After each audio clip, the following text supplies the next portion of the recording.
प्रभु यीशु मसीह के नाम से आप सबों को नमस्कार। जय मसीह की, प्रभु के नाम की महिमा हो।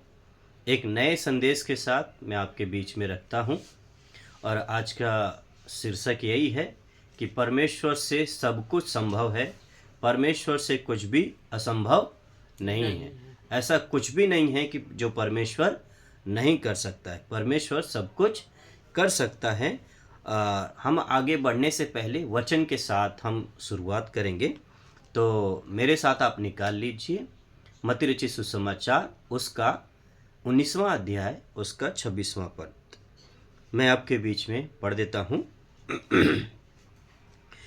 यीशु ने उनकी ओर देखकर कहा, मनुष्यों से तो यह नहीं हो सकता, परंतु परमेश्वर से सब कुछ हो सकता है। मनुष्यों से तो नहीं हो सकता, परंतु परमेश्वर से सब कुछ हो सकता है।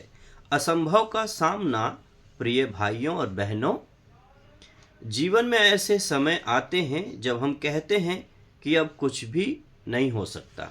कई बार ऐसे लगता है हमें कि हमसे नहीं हो सकता या हम नहीं कर पाएंगे। ठीक है, तो ये सारी बातें, ये सारी कठिनाइयाँ हमारे सामने आती हैं, कई ऐसी परिस्थितियाँ। तो मैं आपके बीच में उस बातों को रखता हूँ, परंतु आज का यह वचन हमें याद दिलाता है, मनुष्यों से तो यह नहीं हो सकता, परंतु परमेश्वर से सब कुछ हो सकता है। नंबर 1, मनुष्य की सीमाएं हैं। क्या है? मनुष्य की सीमाएं हैं। ह्यूमन की एक लिमिट है। हम सीमित हैं, हमारी सोच सीमित है, हमारी शक्ति सीमित है, हमारी समझ सीमित है। जैसे एक चीज को देख सकते हैं, समुंदर का परमेश्वर ने एक सीमा ठहरा रखा है और वो समुंदर लहरों से, बहुत लहरों से क्या है, आता है, फिर वो वापस हो जाता है। तो वैसे ही एक बादल का सीमा ठहरा रखा है। जहां तक बादल परमेश्वर ने ठहराया है वहीं तक बादल है। जितनी पृथ्वी को परमेश्वर ने बनाया है उतना ही है। मनुष्य पृथ्वी को ना बढ़ा सकता है, ना उसमें से घटा सकता है। तो ना हम अपनी कोई सोच को, जहां तक हमारी क्षमता है वहीं तक हम सोच पाते हैं, वहीं तक हम कर पाते हैं। हमारे लिए भी एक सीमा है, मनुष्यों के लिए भी एक सीमा है, परंतु परमेश्वर के लिए कोई सीमा नहीं है। वो आसमान में भी जैसा है वैसे ही पृथ्वी में पर भी है। जैसे हमारे साथ है वैसे सबों के साथ है। ठीक है, इसलिए हम जल्दी हार मान लेते हैं। कब हार मान लेते हैं? कई ऐसी परिस्थितियां हमें ऐसे घेर लेती हैं जहां हमें कुछ भी कर नहीं पाते, कुछ भी नहीं कर पाते। तो लेकिन परमेश्वर असीम है, असीम है। क्या है? परमेश्वर का कोई सीमा नहीं है। परमेश्वर का कोई लंबाई, कोई ऊंचाई, कोई गहराई नहीं है। परमेश्वर असीम है। क्या है? असीमित है। वो सब कुछ कर सकता है। नंबर 2, परमेश्वर की सामर्थ, जो कुछ परमेश्वर करता है वह अनंत काल तक है। क्या है? वो अनंत काल तक है। साथ ही साथ एक वचन को भी हम देखेंगे, मेरे साथ निकाल लेंगे। सपोपदेशक। क्या है? सपोपदेशक उसका 3 अध्याय उसका 14वां वचन। सपोपदेशक मैं आपके बीच में पढ़ देता हूं। यह कहता है, सुलेमान कहता है, मैं जानता हूं कि जो कुछ परमेश्वर करता है वह सदा स्थिर रहेगा, ना तो उसमें कुछ बढ़ाया जा सकता है और ना कुछ घटाया जा सकता है। परमेश्वर ऐसा इसलिए करता है कि लोग उसका भय माने। क्या करें? उसका भय माने। भय मानने का मतलब ये नहीं कि परमेश्वर से डर जाओ। परमेश्वर डर का आत्मा नहीं देता है, परंतु सामर्थ का आत्मा देता है। क्या करता है? परमेश्वर डर का आत्मा नहीं देता, परमेश्वर सामर्थ का आत्मा देता है। यहाँ इस बात को सुलेमान कहता है कि परमेश्वर ऐसा करता है। क्या करता है? कि उसमें मनुष्य कुछ भी नहीं कर सकता, ना उसे बढ़ा सकता है और ना ही उसे घटा सकता है। तो अगर आगे हम देखते हैं, परमेश्वर के लिए कोई भी स्थिति कठिन नहीं, वह असंभव को संभव करता है। क्या करता है? वह असंभव को संभव करता है और ऐसे ऐसे काम करता है कि जो मनुष्यों के सोच से क्या है? परे है। क्या है? मनुष्यों के सोच से परे है। और अगर हम देखें, आगे वचन में देखें, तो बहुत ही अच्छा उदाहरण परमेश्वर देते हैं। क्या है? अच्छा उदाहरण देते हैं। और मैं आपके लिए पढ़ता हूं। यहां देखेंगे, जहां कुछ नहीं था। क्या है? जहां कुछ नहीं था वहां परमेश्वर सब कुछ करता है। क्या है? वह असंभव को संभव करता है। और एक वचन याद आ रहा है, यहेजकेल का 37वां अध्याय, उसका 1 से हम 5 तक देखते हैं। यहेजकेल 37 अध्याय, उसका 1 से 5 वचन। यहाँ यहेजकेल से वो कहता है, यहेजकेल को परमेश्वर उसके सामने आकर कहता है कि देख, यह क्या है? यहाँ सूखी हड्डियां हैं। क्या है? यहाँ सूखी हड्डियां हैं और इन सूखी हड्डियों का से तू भविष्यवाणियां कर। क्या कर?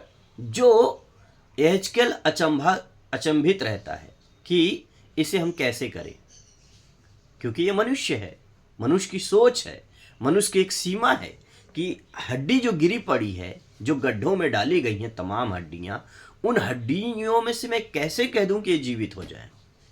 यहेजकेल सोचता है, अपने मन में विचार करता है कि सच में हो जाएगा क्या? लेकिन जब उसे यह पता चलता है कि कौन मुझसे बातें कर रहा है, क्या कर रहा है? कौन मुझसे बातें कर रहा है? मुझसे परमेश्वर बातें कर रहा है। क्या कर रहा है?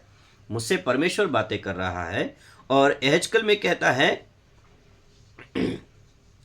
परमेश्वर की सामर्थ, तीसरा पॉइंट मैं आपके बीच में रखता हूं, परमेश्वर की सामर्थ, जो कुछ परमेश्वर करता है वह अनंत काल के लिए करता है। क्या है? अनंत काल के लिए करता है। परमेश्वर के लिए कोई भी स्थिति कठिन नहीं, वह असंभव को संभव करता है। हम देखते हैं, चौथा पॉइंट पे आएंगे, सूखी हड्डियों में जीवन। क्या है? सूखी हड्डियों में जीवन। हे सूखी हड्डियों, यहोवा का वचन सुनो। मैं आपके बीच में वचन भी पढ़ देता हूं। यहोवा की शक्ति मुझ पर हुई और वह मुझ में अपना आत्मा समवा कर बाहर ले गया और मुझे तराई के बीच खड़ा कर दिया। वह तराई हड्डियों से भरी हुई थी। तब उसने मुझे उनके चारों ओर घुमाया और तराई की तह तक बहुत ही हड्डियां थीं और वे बहुत सूखी थीं। तब उसने मुझसे पूछा, हे मनुष्य के संतान, क्या ये हड्डियां जी सकती हैं? मैंने कहा, हे परमेश्वर यहोवा, तू ही जानता है। तब उसने मुझसे कहा, इन हड्डियों से भविष्यवाणी करके कह, हे सूखी हड्डियों, यहोवा का वचन सुनो। परमेश्वर यहोवा हड्डियों से यूं कहता है, देखो, मैं आप तुम में सांस समाऊंगा और तुम जी उठोगी। यहाँ पे और हकीकत है कि परमेश्वर ने ऐसा ही किया और उन हड्डियों में से तमाम एक सेना बन गई। तमाम एक सेना बन गई। तो यहाँ पे मैं कुछ बातों को रखना चाहता हूँ। जहाँ कुछ आशा नहीं था। क्या है? जहाँ कुछ आशा नहीं था वहाँ एक आशा हुई। क्या हुई? वहाँ एक आशा दिखाई देती है। जहाँ कुछ आशा नहीं था वहाँ जीवन आया। जहाँ आशा खत्म थी वहाँ नई शुरुआत हुई। यही हमारा परमेश्वर है। क्या है? यही हमारा परमेश्वर है जो असंभव को संभव करता है। क्या है? जो असंभव को संभव करता है। जो मनुष्यों से कुछ भी नहीं हो सकता, जहां मनुष्यों की एक सीमा है, परमेश्वर उस सीमा को पार करके एक बड़ा काम कर सकता है। जैसे सूखी हड्डियों को क्या किया उसने? एक जीवन दिया। जहां यहेजकेल सोच रहा था कि मैं अगर परमेश्वर मुझसे कह रहा है, मैं इसे अगर पूरा कहूं तो क्या हो पाएगा मेरे से? लेकिन उसे मालूम हुआ कि मेरे सामने परमेश्वर है, मेरे साथ परमेश्वर है, मुझे परमेश्वर कह रहा है कहने के लिए, तो सचमुच होगा, संभव है कि ये जरूर होगा, और वैसा ही हुआ। ठीक है, हम आएंगे 5वें पॉइंट पे, सूखी भूमि में जल देखते हैं। एक 5वां पॉइंट का एक उदाहरण है, सूखी भूमि में एक निर्जल निर्जल जो जंगल है। मैं जंगल में मार्ग बनाऊंगा और निर्जल देश में नदियां बहाऊंगा। क्या है? निर्जल देश में, जहां जैसे रेगिस्तान है, राजस्थान है, जैसे राजस्थान में बहुत सारे बालू उड़ते हैं, बहुत सारे ऐसे जगह है। हमारे भारत में भी बहुत ऐसे जगह है जहां पानी नहीं है, रेगिस्तान, बहुत ऐसी जगह है। तो हम एक वचन के साथ आगे देखेंगे, हम निकालेंगे यशाया उसका 43वां अध्याय और उसका 19 और 20 को हम देखेंगे। यशाया 43 अध्याय 43 और उसका 19-20 देखेंगे। तो यहाँ पर बहुत खूबसूरत वचन लिखा हुआ है। मैं आपके बीच में एक वचन रखता हूँ। देखो, मैं एक नई बात करता हूँ, वह अभी प्रकट होगी, क्या तुम उससे अनजान रहोगे? मैं जंगल में एक मार्ग बनाऊंगा और निर्जल देश में क्या करूँगा? नदियाँ बहाऊंगा। गीदड़ और शुतुरमुर्ग आदि जंगली जंतु मेरी महिमा करेंगे, क्योंकि मैं अपनी चुनी हुई प्रजा के पीने के लिए जंगल में जल और निर्जल देश में नदियां बहाऊंगा। किसके लिए? चुनी हुई प्रजा के लिए। क्या है? चुनी हुई प्रजा। लेकिन इसमें किसका उदाहरण दे रहा है? गीदड़ और शुतुरमुर्ग। क्या है? गीदड़ और शुतुरमुर्ग। नाम क्या दे रहा है? गीदड़ और शुतुरमुर्ग। लेकिन एक और शब्द उसमें कहता है चुनी हुई प्रजा, जो परमेश्वर की चुनी हुई प्रजा है, उसके चुने हुए लोगों को कभी असंभव का सामना नहीं करना पड़ेगा यदि परमेश्वर हमारे साथ है। क्या है? असंभव का कोई सामना नहीं करना पड़ेगा यदि परमेश्वर हमारे साथ है। वचन कहता है रोमियो में, अतः परमेश्वर हमारी ओर है तो हमारा विरोधी कौन हो सकता है? क्या है? यदि परमेश्वर हमारी ओर है तो हमारा विरोधी कौन हो सकता है? ठीक है, हम आगे देखते हैं। जहां रास्ता नहीं वहां परमेश्वर रास्ता बनाता है। क्या करता है? जहां रास्ता नहीं है वहां परमेश्वर रास्ता बनाता है। विश्वास की आवश्यकता क्या है? हम 6ठे पॉइंट को देखते हैं, विश्वास की आवश्यकता। यदि हमारे अंदर विश्वास है, क्या है? हमारे अंदर विश्वास की आवश्यकता कितनी है? हमारे अंदर विश्वास की आवश्यकता हमेशा बने रहना चाहिए, और उसको बरकरार बनाए रखने के लिए हमें ज़रूरत है। क्या है? विश्वास को हमारे अंदर से खोने की ज़रूरत नहीं है। ठीक है, तो हम वचन के साथ देखेंगे। इब्रानियों में एक बड़े बादलों का गवाह है, और ऐसे से विश्वास रखने वाले परमेश्वर के दास रहे कि उन्होंने बड़े बड़े काम किए। क्या किए? दुख में भी और सुख में भी और परेशानियों में भी वो बने रहे। तो हम इब्रानियों के पत्री में आएंगे, उसका 11वां अध्याय उसका 6 वचन को हम देखते हैं। यहाँ पे कहता है, और विश्वास बिना उसे प्रसन्न करना अनहोना है, क्योंकि परमेश्वर के पास आने वाले को विश्वास करना चाहिए कि वह है, और अपने खोजने वालों को प्रतिफल देता है। जैसे भजन संहिता में कहता है, चख कर देखो यहोवा कितना भला है। क्या है? चख कर देखो यहोवा कितना भला है। वो किसी के मुंह को काला होने नहीं देगा, किसी के मुंह को काला होने नहीं देगा। तो यहाँ विश्वास की आवश्यकता हमें कितना होना चाहिए, या हमारे अंदर कितना है, उसकी कोई सीमा नहीं होनी चाहिए कि मुझे इतनी आवश्यकता है, मुझे इतने की आवश्यकता है। ऐसा नहीं, असीमित हमारे अंदर विश्वास बने रहना चाहिए। चाहे कैसी भी परिस्थितियां आए, कैसी भी कठिनाइयां आए, हमारे अंदर वो विश्वास हमेशा बने रहना चाहिए। तो विश्वास से हमें परमेश्वर को प्रसन्न करना है, ना कि किसी धन से, किसी के लालच से, किसी अपने घमंड से, अपने विचार से, अपनी भावनाओं से, अपने लुक से, अपने अच्छे वस्त्रों से प्रसन्न हम नहीं कर सकते। हम अपने पवित्र जीवन से भी परमेश्वर को प्रसन्न कर सकते हैं, अपने विश्वास से, अपने कामों से परमेश्वर को हम प्रसन्न कर सकते हैं, ना कि किसी घमंड से, ना कि हम बहुत बड़े अच्छे हैं, बड़ी बड़ी चीज़ें हैं कि हम परमेश्वर को प्रसन्न करेंगे। बहुत बड़ी बड़ी बलिदान, बड़ी बड़ी दान देकर हम परमेश्वर को प्रसन्न नहीं कर सकते। इसलिए पौलुस कहता है कि जो कुछ भी है ये कूड़ा और कचरा है। क्या है?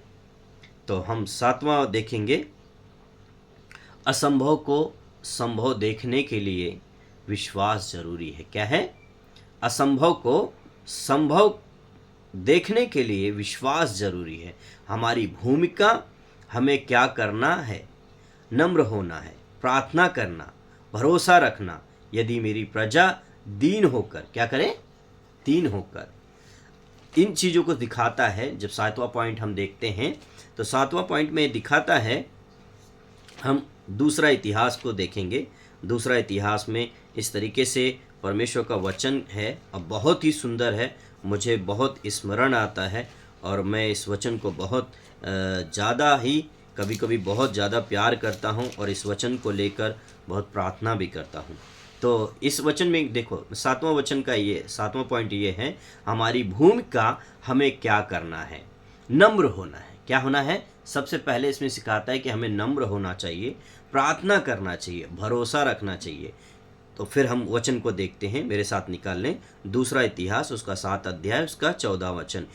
तब यदि मेरी प्रजा के लोग जो मेरे कहलाते हैं दीन होकर प्रार्थना करें और मेरे दर्शन के खोजी होकर अपनी बुरी चाल से फिरें, तो मैं स्वर्ग में से सुनकर उनका पाप क्षमा करूंगा और उनके देश को ज्यों का त्यों कर दूंगा। क्या करूंगा? उनके देश को ज्यों का त्यों कर दूंगा। इसमें देश ही नहीं आता, उसका अपना एक व्यक्तिगत जीवन होता है, उसका अपना विचार होता है। जहाँ समस्या है सच में उस राज्य में भी होता है, उस देश में भी होता है। यदि मेरी प्रजा के लोग दीन होकर प्रार्थना करें, क्या करें? दीन होकर प्रार्थना करें। जैसे एक उदाहरण देख लीजिए, निनवे में योना ने जो प्रचार किया था कि परमेश्वर इस 40 दिन में निनवे को क्या करेगा? उलट देगा, पलट देगा और यहाँ के लोगों को दंड देगा। लेकिन वहाँ की प्रजा ने ही नहीं केवल, बल्कि वहाँ का जो राजा था निनवे का, सब छोटे से बड़े, क्या गाय, क्या पशु, क्या मनुष्य, क्या छोटे से बड़े, बूढ़े जवान, बच्चे तक, यहाँ तक उन्होंने नम्र होकर, दीनता में होकर प्रार्थना किया और परमेश्वर ने उनके राज्य को, उनके वहाँ के लोगों को बचा दिया। तो यही एक प्रार्थना होना चाहिए। ये प्रभावशाली प्रार्थना थी। क्या है? नम्र होना। ये उदाहरण है। क्या है? नम्र होना, प्रार्थना करना, भरोसा रखना। उन्होंने नम्रता को लाया अपने अंदर, फिर भरोसा भी रखा, फिर प्रार्थना भी किया और भरोसा के साथ उन्होंने देखा और वो निनवे के लोग बचाए गए। क्यों? कि जहां असंभव है सब कुछ, उन्हें लगा कि अब कुछ नहीं हो सकता, हम सच में नाश हो जाएंगे। जैसे योना ने प्रचार किया, हम सच में नाश हो जाएंगे। लेकिन उन्होंने अपने आप को दीन किया, नम्र किया और नम्रता पे आए और अपने ऊपर राख डाला, टाट ओढ़ा उन्होंने। तब जाके परमेश्वर ने उनको ज्यों का त्यों कर दिया। उनके प्रजा को, परमेश्वर ने अपनी प्रजा को बचा लिया। हार मत मानो। क्या है? किसी भी तरीके से हार मत मानो। वहाँ के राजा ने, निनवे के लोगों ने हार नहीं माना। जब योना ने प्रचार किया, हार नहीं माना। दुखी जरूर थे क्योंकि वो सब पाप किए थे, सब पापी थे। हम सभी पापी हैं। परमेश्वर क्षमा करने के लिए तैयार है। दरअसल जब हम अपने अंदर आते हैं, अपने आप को पहचानते हैं, हमें अपने आप को पहचानना है, हमें अपने आप से माफ़ी अंदर झांकना है, हमें परमेश्वर से माफ़ी मांगना है। तब हमें परमेश्वर क्या करेगा? माफ़ करेगा और हमें एक नया जीवन देने के लिए तैयार है। हार नहीं मानने के लिए कहता है। हार मत मानो। क्या है? हम 8वां पॉइंट देखते हैं। हार मत मानो। हम भले ही दबाए जाते हैं तो भी नाश नहीं होते। क्या है? हम दबाए जाएंगे, लोगों के साथ सताए जाएंगे। इसी के साथ एक वचन भी है, 2 कुरिन्थियों उसका 4 अध्याय उसका 8 और 9 वचन। बहुत सुंदर तरीके से पौलुस कहता है और बहुत सुंदर तरीके से समझाता है पौलुस। देखेंगे उसका 4 का 8 और 9 देखेंगे। हम चारों ओर से कलेश तो भोगते हैं पर संकट में नहीं पड़ते, निरुपाय तो हैं पर निराश नहीं होते, सताए तो जाते हैं पर त्यागे नहीं जाते, गिराए तो जाते हैं पर नष्ट नहीं होते। ये सारी चीजें आएंगे और यही बात तिमोथियों में भी लिखा है, जितने मसीह यीशु को मानते हैं, जो भक्ति के साथ जीवन बिताते हैं, वे सब सताए जाएंगे। क्या है? वे सब सताए जाएंगे, संसार में सताए जाएंगे, परंतु हार नहीं है। एक सीमा है, सहने का एक सीमा है, और सहने से बाहर परमेश्वर हमें कभी ले ही नहीं जाएगा। बोलो प्रभु यीशु मसीह की जय, हालेलुया। वह हमें सहने के बाहर नहीं ले जाएगा। परिस्थिति चाहे कैसी भी हो, परमेश्वर कार्य कर रहा है। क्या है? परिस्थितियां चाहे कैसी भी हो, परमेश्वर कार्य कर रहा है। ठीक है, हम आखिरी पॉइंट देखेंगे, 9वां। क्या है? 9 पॉइंट देखेंगे।